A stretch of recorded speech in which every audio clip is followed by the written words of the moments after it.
You take your putty and your model out of the toaster oven. You engage the nozzle to the putty. This is nice for a pitcher, but you definitely want to hold that putty in place. I like to sit on the edge of a table, kind of push down on it, engage and inject. Some people like to ball it up in a fist and kind of inject, but you're going to need, there's a possibility that little putty could pop up.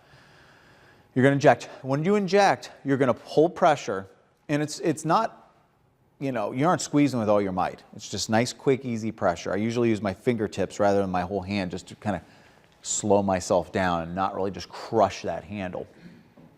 And so you're going to count to 10.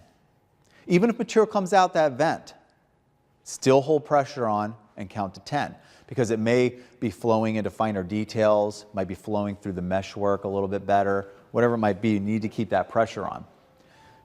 Some people will inject, and I'll do courses all the time, hands-on.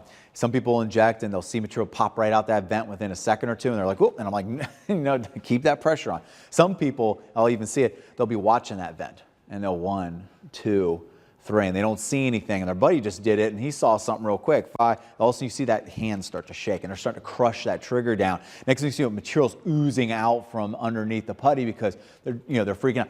Don't even look at that vent. That vent is just there if it needs it. It probably was fine. It probably went halfway down the vent, it started to cool off and froze up, and that's fine. But just inject, count to 10, disengage, go on to the next one if you have it, or if that's all, empty out the tube and go on.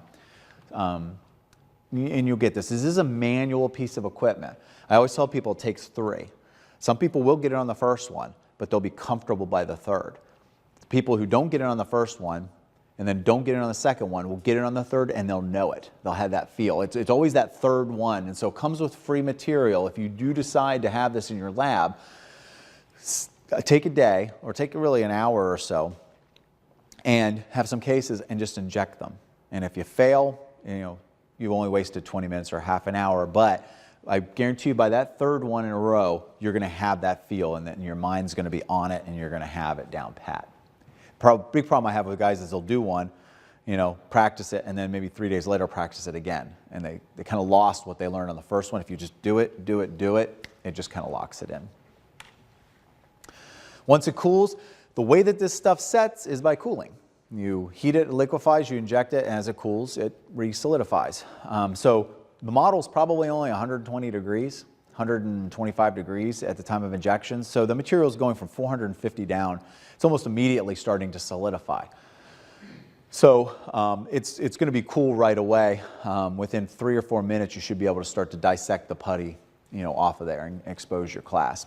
So this is what it'll look like. Here's your vent, your sprue went around the tooth, onto the mesh, out your vent.